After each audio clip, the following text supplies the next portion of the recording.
trabajo es este dicho muy famoso: todo es relativo, nada es absoluto, y quiero que reflexionemos sobre si esto también es cierto para las calificaciones en las evaluaciones en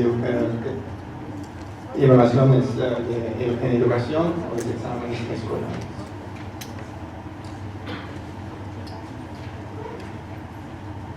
Voy a empezar con esta cita. Está en inglés, pero creo que sí lo podemos entender. Que dice, es una cita de Bertrand Russell.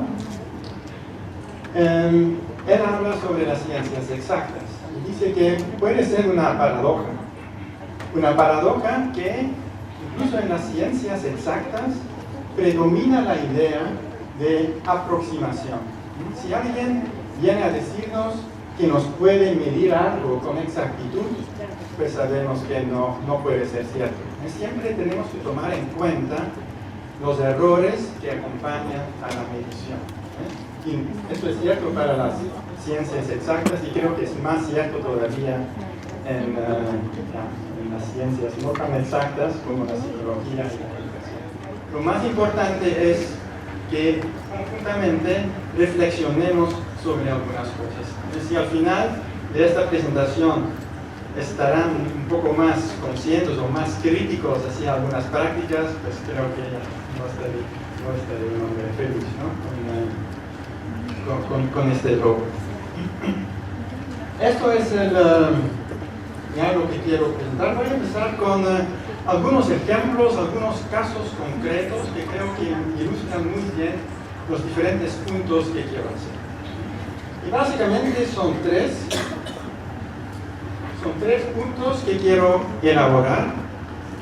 Un primer punto tiene que ver con ya de dónde vienen las calificaciones. Yo entiendo que todos somos maestros, desde el nivel de primaria hasta la universidad o el posgrado. Entonces, si aplicamos evaluaciones a nuestros estudiantes, las evaluaciones se llaman exámenes, y todos los estudiantes reciben una calificación en el examen, pues yo quiero reflexionar un poco sobre de dónde vienen las calificaciones, por qué son las calificaciones, estas cifras, por qué esta cifra y no otra. Y una cosa que tiene que ver con eso es la distinción entre la evaluación normativa y la evaluación criterial. El segundo punto que voy a elaborar tiene que ver con lo que se llama la equiparación. Y la equiparación es relevante en el caso cuando se aplican dos o más instrumentos diferentes en diferentes grupos y se quieren comparar los resultados. Ese es un punto que también vamos a elaborar. Y el tercer punto es lo que se llama, en una terminología científica, funcionamiento diferencial.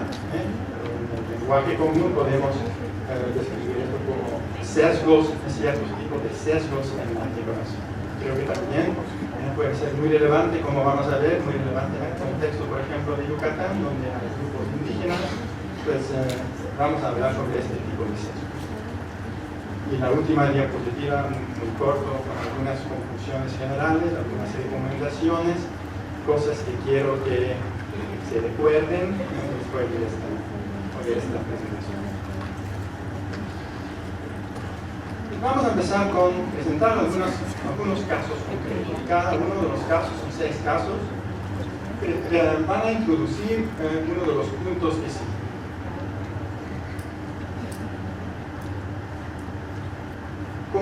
Como dijeron en la introducción, pues yo soy de la Facultad de Psicología, de la Facultad de Medicina de la UNAM. Y los primeros 2 ejemplos que voy a dar vienen de este ámbito, el ámbito de la medicina. Cada año se aplica a los médicos generales, es decir, a los médicos que ya obtuvieron la licenciatura y si quieren también seguir o tomar cursos de especialidad, por ejemplo de cirugía o de oftalmología, estos médicos tienen que tienen que hacer un examen de admisión. Este examen se llama el ENAD, el Examen Nacional para Aspirantes a Residencias. Yo creo que si alguien tiene un sobrino o un hijo en medicina que quiere hacer una especialización, seguramente ha escuchado este examen. Es un examen de altas consecuencias, claro, porque si no pasas este examen, no puedes entrar en la especialización. Es el sueño de muchos estudiantes y tiene consecuencias bastante importantes, ¿no? No solo las oportunidades que después pueden tener en la vida, pero también ingresos económicos, etc. Entonces creo que sí es realmente un examen de lo que se llama de altas consecuencias. Cada año aplican un gran número de médicos generales, un gran número de aspirantes. Creo que este año, fue en septiembre, el mes pasado, creo que participaron como 26,000 médicos para este examen. Solo hay como 8,000, 9,000 plazas. Entonces sí es una selección fuerte. Lo que hacen es aplicar un examen que dura todo un día, de más o menos 400 o 450 preguntas. El número exacto no lo sé, pero un gran número de preguntas sobre todas las áreas de la medicina.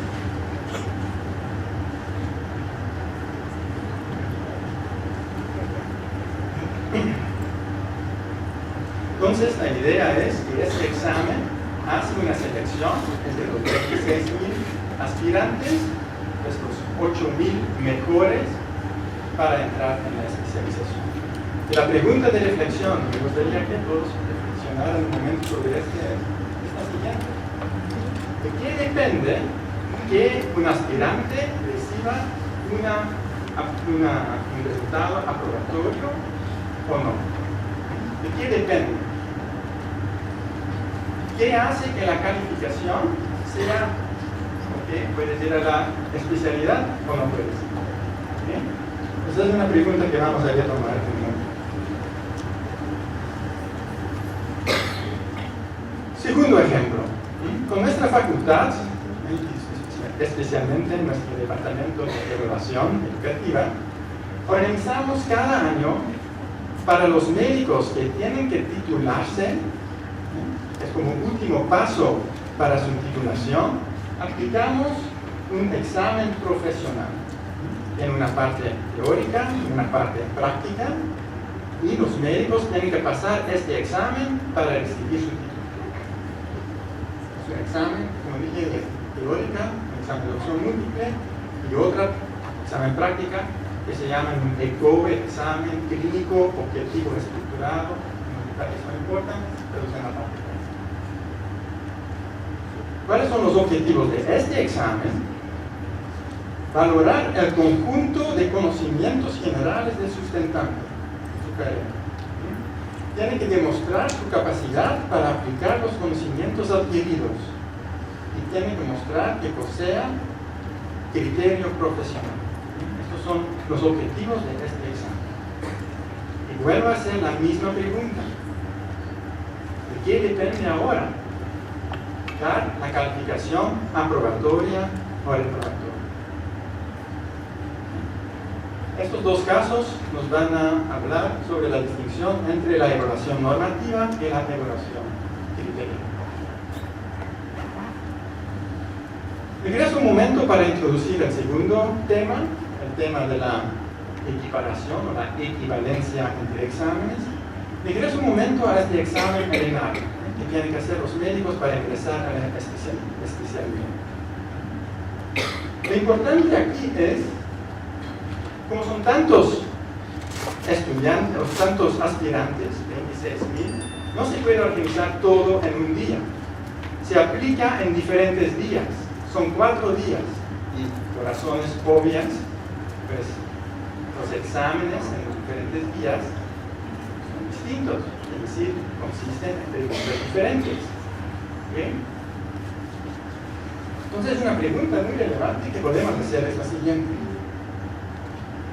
La calificación de 74, creo que este año para ingresar a la especialidad de cirugía, que es muy popular, para ingresar a esta especialidad requerías una calificación de 74%. Imagínate que tenemos dos aspirantes que hacen los exámenes o el examen en diferentes días. Si los dos tienen 74%, ¿significa lo mismo en los 2 días? Creo que es una pregunta bastante importante. Porque supongamos que el examen del segundo día es un poquito más fácil. Que alguien que tiene 74 el segundo día, si hubiera participado el primer día, hubiera tenido 72. No habría entrado en la especialización. Entonces, la pregunta de la equivalencia de los exámenes y la equivalencia de los resultados, sobre todo, creo que es una pregunta bastante importante. Imagínense que tenemos un estudiante, por ejemplo, en la secundaria, quien en el examen regular obtuvo una calificación de 5. Teniendo 5 en México, pues se le prueba, ¿no? Y vuelve a hacer el examen unos meses después, unas semanas después, el examen extraordinario. Y obtiene una calificación de 7. Vemos una diferencia entre las calificaciones de los dos momentos, de los dos exámenes. La pregunta relevante es, ¿de dónde viene esta diferencia? Creo que todos en la instancia diríamos que el estudiante se volvió a estudiar y ahora entiende mejor. Es posible, pero ¿qué pasa si el examen extraordinario fue mucho más fácil? Que no el estudiante como cambió, pero que el examen cambió. Entonces ahí otra vez tenemos la pregunta sobre la equivalencia de los resultados en el examen.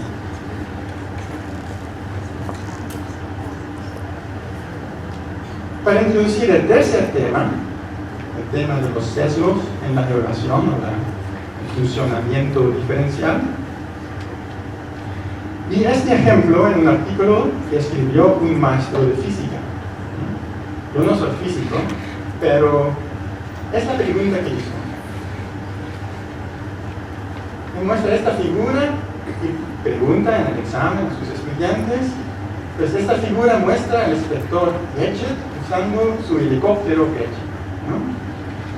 Y basándose en su conocimiento, pregunta a sus alumnos, en su conocimiento del momento angular, ¿puede él realmente volar como un helicóptero o no? Y tienen que justificar su respuesta. Un resultado muy interesante que observó es el siguiente.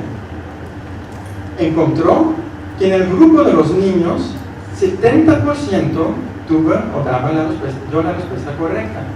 Mientras que en el grupo de niñas, o de adolescentes, no fueron tan niñas creo, pero adolescentes de 15 a 16 años, solo 50% lo tenía correcto. Y fue un resultado que les sorprendió porque en las otras preguntas del examen no observó esta diferencia tan grande en el sexo. Parece que esta pregunta estaba favoreciendo a los niños de alguna forma. Pues esto es lo que vamos a hablar en el tema de los sesgos en la evaluación.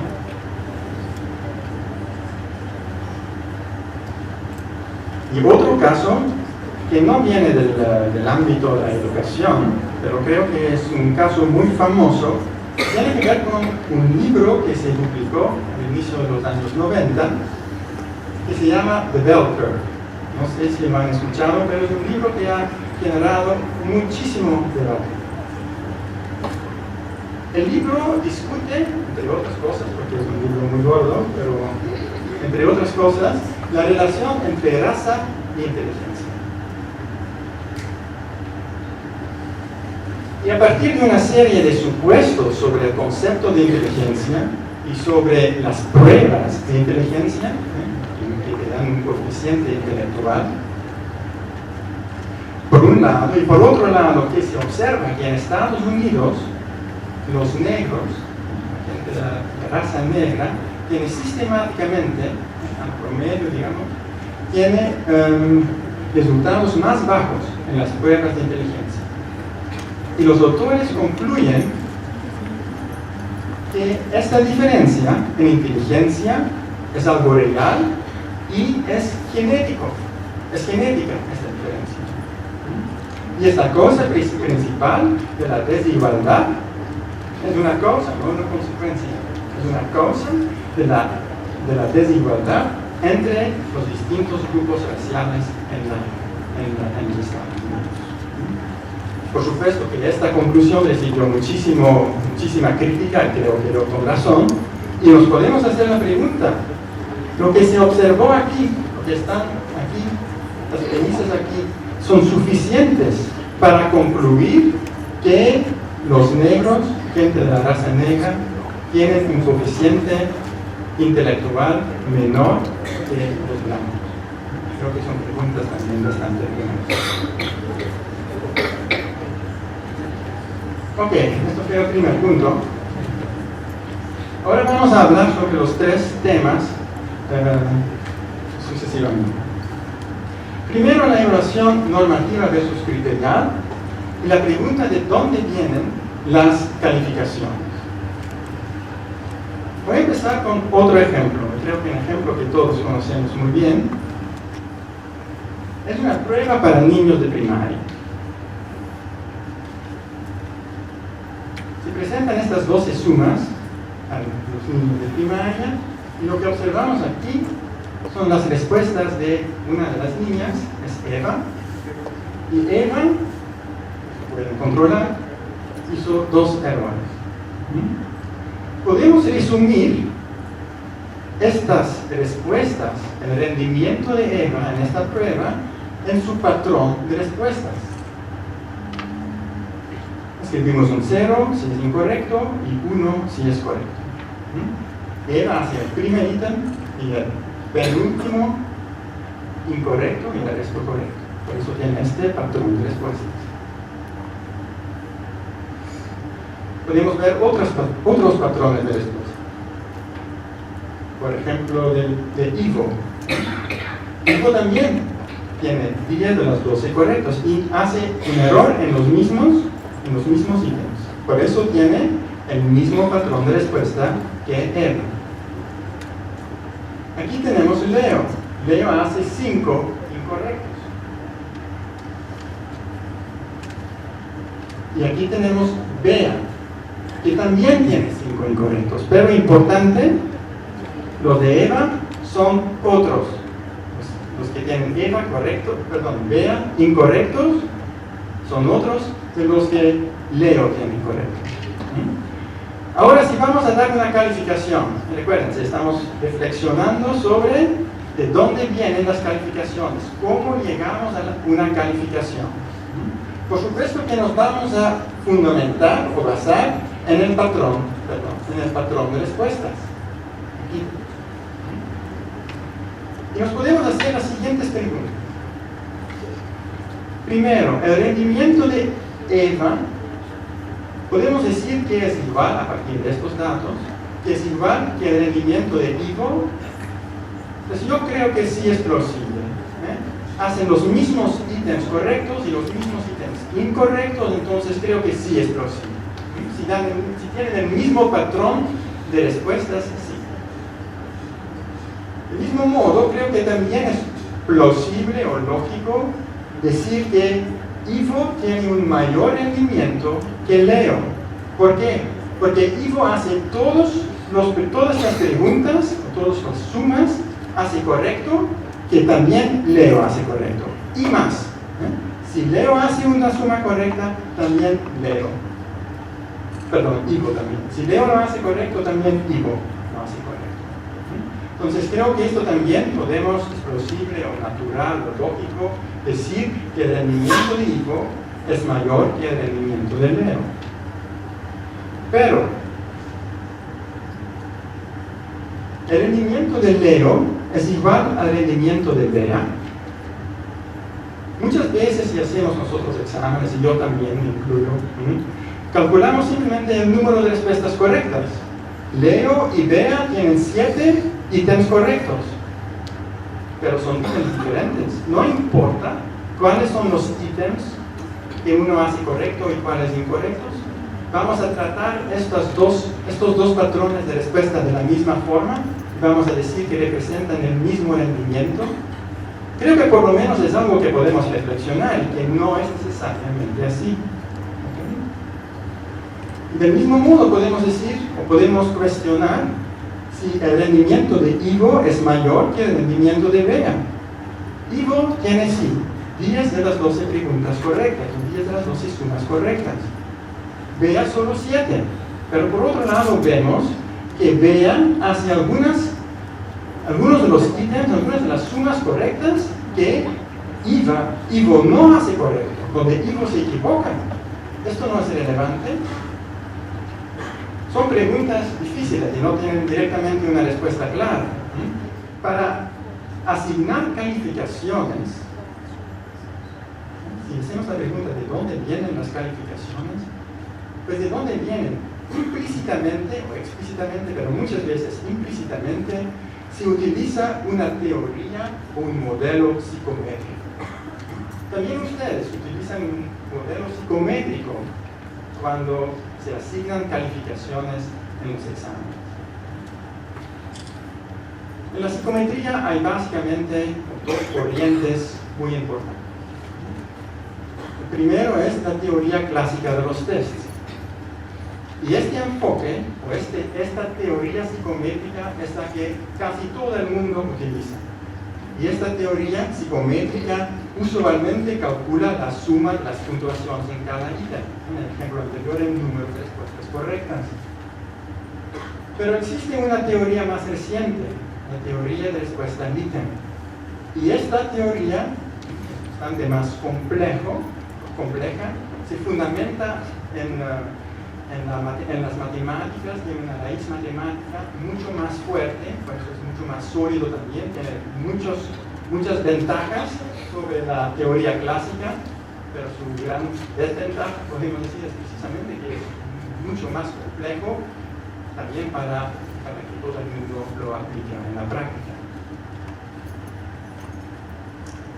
Pero independientemente de la teoría psicométrica, tenemos la distinción entre evaluaciones normativas y evaluaciones criteriales. ¿Cuál es la diferencia? También tiene que ver con de dónde vienen y qué significan las calificaciones. En ambos tipos de evaluación, normativa y criterial, se asigna una calificación al rendimiento de una persona. Pero la diferencia es la siguiente. En una evaluación normativa, la calificación depende de la comparación de la persona que estamos evaluando con otras personas. Y estas otras personas se llama el grupo de referencia. Entonces estamos comparando de alguna forma el rendimiento de una persona con un grupo. Esto es evaluación normativa. Evaluación criterial. En este caso, la calificación depende del grado en el que el rendimiento de la persona representa o refleja una dominancia sobre el tema que se está midiendo. Retomando los ejemplos con que inicié, este examen, el ENARM, que tienen que hacer los médicos generales para entrar en la especialidad, ¿qué creen? ¿Es normativa? ¿Es una evaluación normativa o criterial? Es normativa. Es el ejemplo típico normativa. ¿De qué depende? De que un médico puede tener una calificación aprobatoria o reprobatoria. Depende de los demás. Si tú eres entre los mejores 8,000, digamos, de los 26,000, pues entras.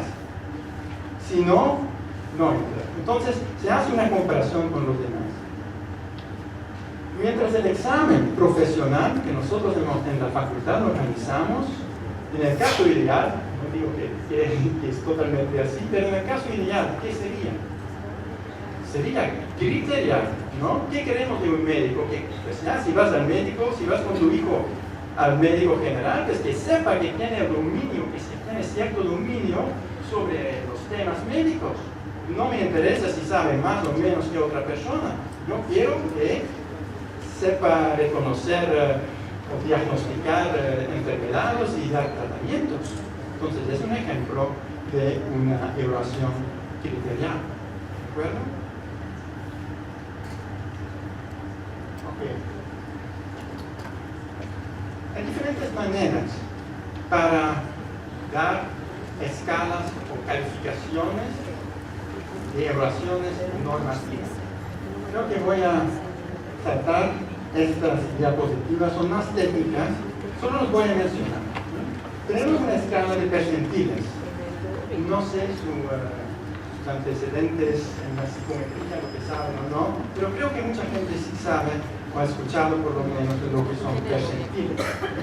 Van a situar, si por ejemplo tienes el percentil 80, quiere decir que en comparación con este grupo de referencia, tú te posicionas más o menos, si ordenas de 1 a 100 a las personas, te sitúas más o menos en la posición 20. Entonces te vas ordenando, vas a decir en qué porcentaje de las personas, cuántos están arriba de ti y cuántos están debajo de ti. Es más o menos cómo se puede interpretar un percentil. En una escala estandarizada, lo que se hace es se transforman las calificaciones de tal forma que tengan cierta media y cierta desviación estándar. Por ejemplo, existe la conocida escala T. La escala T, los expertos, si lo saben, la escala T tiene una media de 50 y una desviación estándar de 10. Entonces, alguien que tiene una calificación de 50, sabes que se sitúa en este grupo de referencia alrededor de la media o en la media. Alguien que tiene 60 es una desviación estándar de la media del grupo. Entonces, aquí también es claro que es normativo que estamos comparando con el grupo de referencia. Una escala normalizada es realmente como una variante de los dos anteriores. No voy a entrar aquí en los detalles, utiliza la distribución normal para normalizar las calificaciones. Por ejemplo, el coeficiente intelectual es un ejemplo típico de una escala normalizada. Tiene una distribución normal, está hecho así, porque no es que la inteligencia empíricamente tiene una distribución normal, no es porque así lo definieron. Y la media de inteligencia es 100 y la desviación estándar es 15. Entonces, es perfectamente descrita esta distribución. Y alguien que tiene un coeficiente intelectual de 130, alguien que tiene una calificación de 130, coeficiente intelectual de 130, entonces tiene una calificación de 2 desviaciones encima de la media. Y la escala que relaciona el rendimiento con el desarrollo típico, en este caso vamos a relacionar o comparar la persona, muchas veces niños, con grupos de edad. Vamos a comparar el rendimiento de un niño, por ejemplo, con otros niños de 6 años. Tengo que apurar un poco. Voy a pasar esta diapositiva. Y voy a la equiparación. Entonces,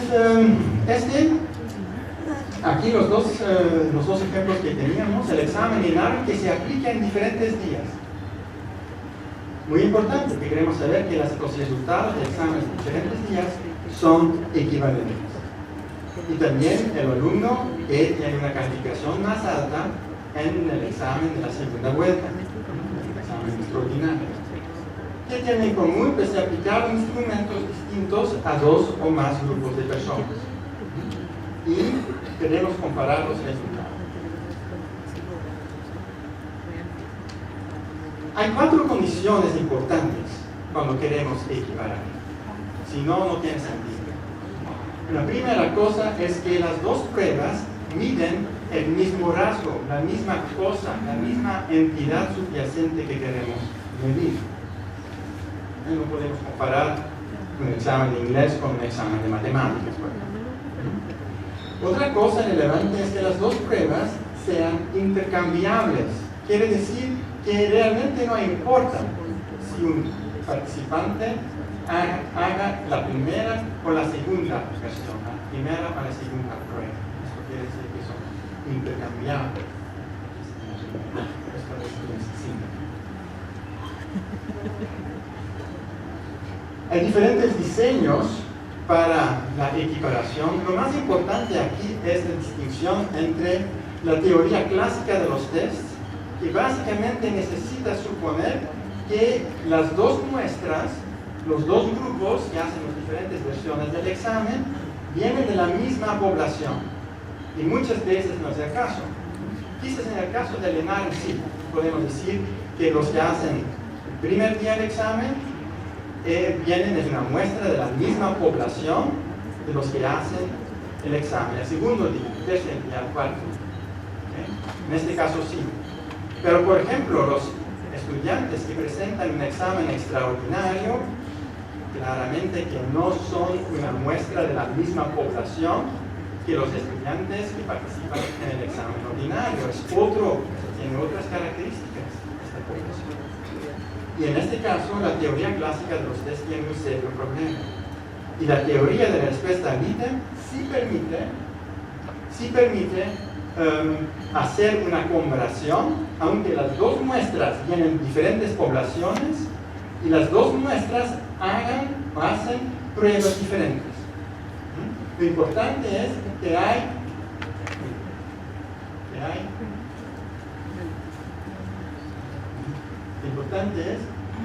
hay algunos ítems, algunas preguntas de anclaje, es decir, algunas preguntas que aparecen, que son las mismas en las dos pruebas. Si tienen algo en común, la teoría de respuesta al ítem sí puede hacer comparables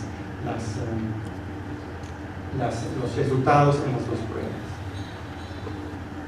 Ok, esto.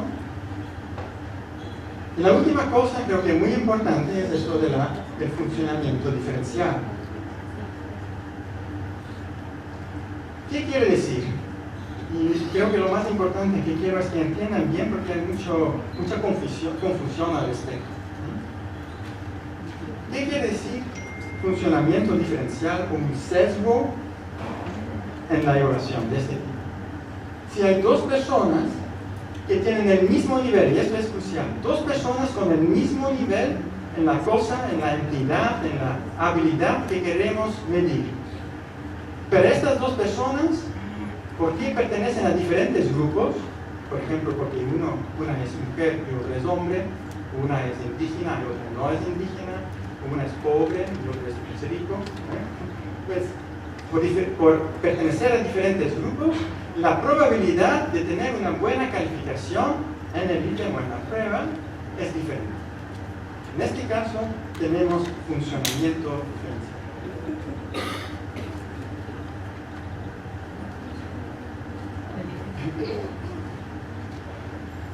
En general, sí puede haber una relación, una asociación entre estas variables irrelevantes como sexo o grupo indígena, etc. y la puntuación en la prueba ahorita. Esto puede haber. Puede ser que realmente mujeres son más listas, ¿no? Pueden hacer más tareas al mismo tiempo que los hombres. Eso sí es posible. Si queremos medir esta con nuestra prueba, pues estaría bien que sí se refleje. Pero lo importante es, si tomamos en cuenta el rasgo latente, es si tenemos dos personas, en nuestro ejemplo del maestro de física, dos personas que tienen la misma habilidad en física, pero todavía, si tomamos en cuenta este rasgo latente y ya no existe esta asociación entre la puntuación en el ítem y las variables irrelevantes, en este caso no hay sesgo, pero en el caso de que permanezca esta asociación, en este caso sí dice que hay sesgo. Vamos a ver Aquí tenemos este caso del maestro de física, que resultó que este ítem, con este helicóptero, la diferencia entre niños y niños, se dio cuenta este maestro, tiene que ver con lo que jugaron los niños cuando eran más pequeños. Y los niños ya lo vieron en la realidad, practicando, porque ya en respuesta en este ítem,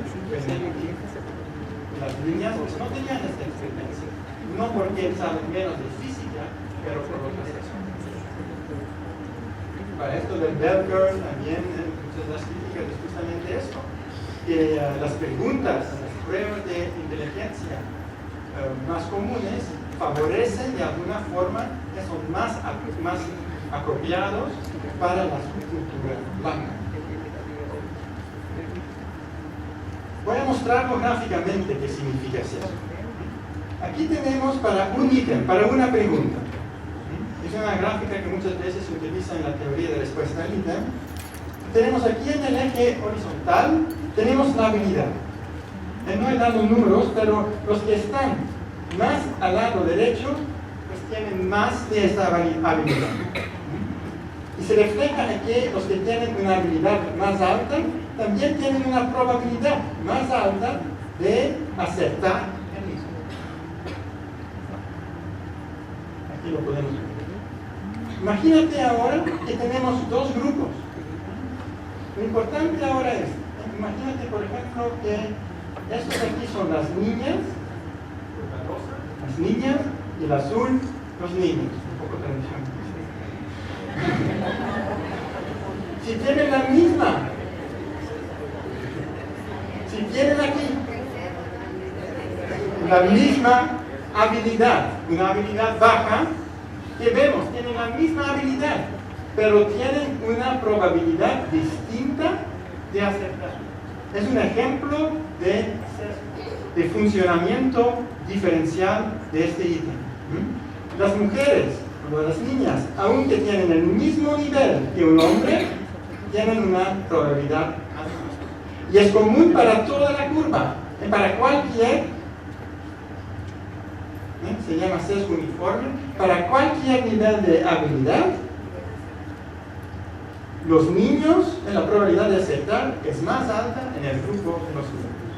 Es sesgo uniforme. También es posible un patrón así, es más complejo, donde se cruzan los curvas. También hay un sesgo, pero aquí hay se favorecen en las curvas bajas se favorecen a los niños, pero aquí en las habilidades altas se favorecen a las niñas. Entonces, eso también es un tipo de sesgo mucho más difícil de detectar.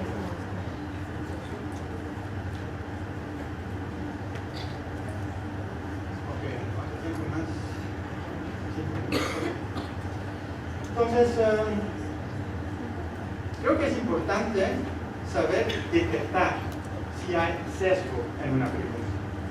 Y existen muchísimos métodos, muchísima literatura sobre esto de funcionamiento diferencial. También depende un poco del marco en el que se está trabajando, la teoría clásica de los test o la teoría de respuesta lineal. Como dije, los métodos dentro de la teoría de respuesta lineal son más complejos y no lo puedo afortunadamente explicar acá, pero lo que voy a explicar es un método dentro de la teoría clásica de los test que se llama el método de Mandel-Haenszel, y creo que es un método relativamente sencillo que incluso gente no experta en psicometría pueden aplicar y pueden utilizar para detectar si ciertas preguntas en el examen favorecen la cierto. ¿Cuál es el método? Tiene cuatro pasos. El primer paso es dividir el grupo total en diferentes subgrupos según la habilidad que tienen.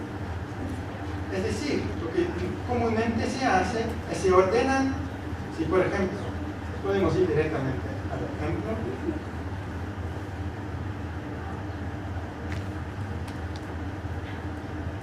Supongamos que tenemos esta pregunta del maestro de física. Lo aplicamos, es parte de un examen más grande. que se aplicó a 600 personas, 600 adolescentes. Entonces, como primer paso, lo que vamos a hacer es dividir este grupo total de 600 personas en 10 subgrupos. 10 es un poco arbitrario, pero elegimos para este ejemplo 10 subgrupos de cada uno 60 personas. ¿Qué es la idea de hacer esta división? Es tener subgrupos donde la habilidad, la cosa que queremos medir, en este caso conocimiento de física, donde dentro de este subgrupo todo el mundo tiene más o menos, todavía hay diferencias, pero son pequeñas, donde todo el mundo tiene más o menos el mismo nivel en esta variable, mismo nivel de conocimiento. Como segundo paso, vamos a tomar uno de los subgrupos. En realidad, se hace para cada uno de los subgrupos, pero se empieza con uno. Un subgrupo, por ejemplo, el subgrupo de 60 personas con calificaciones más bajas en la prueba. Y se hace la siguiente tabla. Se ve cuántos niños y niñas hay. Aquí estamos comparando estos dos, estamos controlando funcionamiento diferencial para sexo. Entonces comparamos niños y niñas, el grupo focal y el grupo de referencia, y vemos cuántos niños tienen la pregunta correcta y cuántos tienen la pregunta incorrecta. También para la familia. Supongamos que observamos este resultado. ¿Qué nos cuenta? Recuérdense que es un grupo donde todos tienen bajo conocimiento de física. Pero vemos que en el grupo de los niños, más de la mitad, 10 de los 18, todavía lo tiene correcto este ítem. Mientras que las niñas, ya 3/4 casi, lo tienen incorrecto. Mientras que estos niños y niñas tienen más o menos el mismo nivel, mismo nivel de conocimiento en física. Estos datos nos muestran que favorecen a los niños. Espero que esto sea claro, que esta tabla. Se hace un cálculo. El cálculo quizás no es lo importante. Se va a partir de los números aquí, es lo que se llama los momios, 10 entre 8, se va a comparar con 12 entre 30. Y se ve que 10 entre 8 es mucho más grande que 12 entre 30. Y se llega a este número 3, que es mucho mayor que 1 y que apunta, que nos indica, por esta razón, nos indica que que los niños, en este ejemplo, tienen una ventaja. Ok, les voy concluyendo algunas cosas que espero que se recuerden de esta plática. Lo que quiero que, la cosa más importante es que sean críticos respecto de las calificaciones que saquen de los exámenes. Un poco en la misma línea, pero creo que desde enfoques muy distintos, un poco lo mismo que nos contó ayer el doctor Robert Stake. Nos dijo también que teníamos que estar muy cuidadosos con los resultados de las pruebas, en su caso de la evaluación docente, pero también de la evaluación de los estudiantes. Yo lo hice aquí desde un enfoque más cuantitativo, él lo hace de un enfoque cualitativo, pero sí es importante ser crítico respecto a los resultados de la evaluación. Y en particular, pues las cosas que tratamos, que es importante considerar el propósito de la evaluación. ¿Qué queremos hacer con nuestra evaluación? Queremos hacer, por ejemplo, una evaluación normativa o criteriana. La equivalencia de calificaciones. Espero que esto sea claro ahora, que la equivalencia de las calificaciones no es algo automático. Un 7 para un profesor no es lo mismo que un 7 para otro profesor, ¿okay? Aunque es la misma materia. Entonces, esto también es importante tomar en cuenta.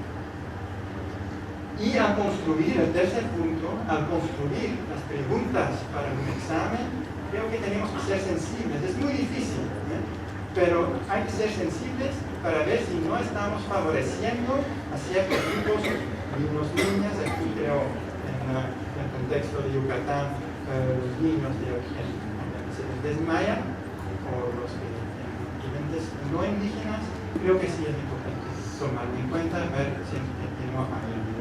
favoritismo. Ok, pues esto fue la plática. Muchas gracias. El proceso para medir el resultado de la pregunta abierta lleva el mismo procedimiento o existe algún método para obtener el análisis. Pues sí, tenemos en la evaluación diferentes tipos de preguntas, claro, preguntas abiertas o preguntas de opción múltiple. Existe también otro tipo de instrumentos, pero sí, los más utilizados creo que en la práctica son en un examen, ¿no? Son las preguntas abiertas o preguntas de opción múltiple. Claro que sí, en el análisis generalmente difiere. Pero depende también del marco teórico, el marco psicométrico que se está utilizando. En la teoría clásica de los test, lo que generalmente se hace, tanto con preguntas de opción múltiple como preguntas abiertas, es simplemente contar cuántas preguntas correctas hay. Y posiblemente se ponderan. O posiblemente las preguntas puede ser que no sea 0, 0, 1, pero 0, 1, 2, 3, 4, que se utiliza una escala para calificar una pregunta, sobre todo si son preguntas abiertas. En preguntas de opción múltiple, lo común es, por ejemplo, calificar un punto para la respuesta correcta y 0 puntos para la respuesta incorrecta. Pero desde el enfoque de la teoría de respuesta al ítem, sí es bastante distinto cómo se trata a los ítems de opción múltiple. En realidad, la teoría de respuesta al ítem no es un modelo, es toda una familia de modelos. Y existen modelos dentro de este enfoque especialmente para ítems de opción múltiple. Y ahí también hay muchas opciones todavía. Por ejemplo, modelos que ignoran qué distractor, qué opción incorrecta has escogido. Todos reciben 0, pero también es posible, hay modelos que van a analizar cada distractor. Me llevaría demasiado lejos para explicar todo eso, pero sí, dentro de esta teoría de respuesta al ítem, sí, seguramente hay diferencias entre cómo se tratan preguntas abiertas y preguntas cerradas. Las calificaciones de los exámenes se tienen que publicar en poco tiempo. ¿Esto es suficiente para hacer los análisis? Muy relevante pregunta, porque por ejemplo en nuestro departamento de la Facultad de Medicina, los resultados del examen profesional lo esperan, de la parte teórica lo esperan como en 2 o 3 días, entonces sí es muy poco tiempo. Lo que hago yo es preparar lo más que puedo desde antes, tener los programas de análisis listos para hacer los análisis, correr los análisis, pero después ya como son muchos ítems y por ejemplo si hay algún problema psicométrico con algún ítem, pues nos juntamos con los expertos en medicina y intentamos entender por qué esta pregunta tiene un problema, hay alguna ambigüedad por ejemplo, pero muchas veces esto lleva tiempo y sí, la pregunta del tiempo es algo bastante relevante.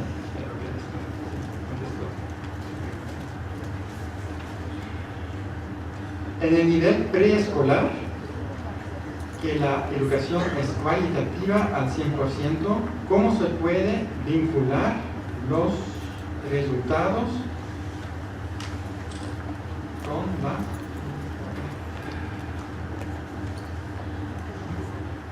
con la primaria, para que estos puedan tener datos más concretos?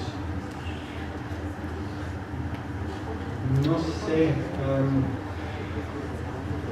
Sí, la educación a nivel preescolar, claro, es mucho más cualitativa. También la evaluación es mucho más cualitativa y todo lo que presenté aquí es dentro de un marco cuantitativo. Una cosa relacionada con esto, aunque no creo que tanto afecta a la transición de preescolar a primaria, pero por ejemplo dentro de la primaria, precisamente porque la teoría de respuesta al ítem ofrece esta posibilidad de tener diferentes pruebas que tienen algunos ítems en común puedes hacer pruebas que son aptas para diferentes edades y todavía ver cómo es la evolución en el tiempo, por ejemplo, durante la primaria. No sé si me explico, pero es algo muy difícil de lograr en un marco de la teoría clásica. Porque para la teoría clásica, estrictamente hablando, ya se debe utilizar el mismo instrumento. Porque es muy difícil si las poblaciones van cambiando, y claro, primero de primaria hasta el sexto y el sexto, son diferentes las poblaciones. Si la población va cambiando, el instrumento, estrictamente hablando, debería ser el mismo. Pero ya, un instrumento para primero de primaria es otro, ya quizás es demasiado fácil, y no, quizás seguramente demasiado fácil para un niño de tercer de primaria. Entonces, dentro de este marco esto es bastante difícil, ¿no? Ver esta evolución en el tiempo más largo. En la presente gráfica y en comparación con una gráfica de dispersión, ¿cuál me ofrece información más precisa? No sé exactamente a qué se refiere con una gráfica de dispersión. Yo supongo que es una gráfica de la distribución de las calificaciones, estoy suponiendo. Es bastante distinto, ¿no? Estas curvas, una gráfica de la distribución, un histograma, por ejemplo, esos son datos empíricos. Y podemos ver, cuál es la media o la desviación estándar, cuánta variación hay. Esto es otro tipo de gráfica. Es una gráfica dentro del marco de la teoría de respuesta líder, se sitúa este tipo de gráficas. Son gráficas teóricas, ¿no? Son gráficas que surgen de los pensamientos matemáticos, que sí tienen, claro, alguna relación con la práctica, pero creo que si el modelo psicométrico se ajusta, si es correcto para alguna población, creo que este tipo de datos, y si tenemos esto para cada ítem, este tipo de información creo que es mucho más útil. Por ejemplo, para detectar sesgos. De un histograma, creo que no se puede sacar alguna conclusión sobre si hay sesgos o no hay sesgos. Espero que esto contestó. Las pruebas estandarizadas está preparada para que la presente un alumno con problemas de discapacidad, porque en México sí se obliga.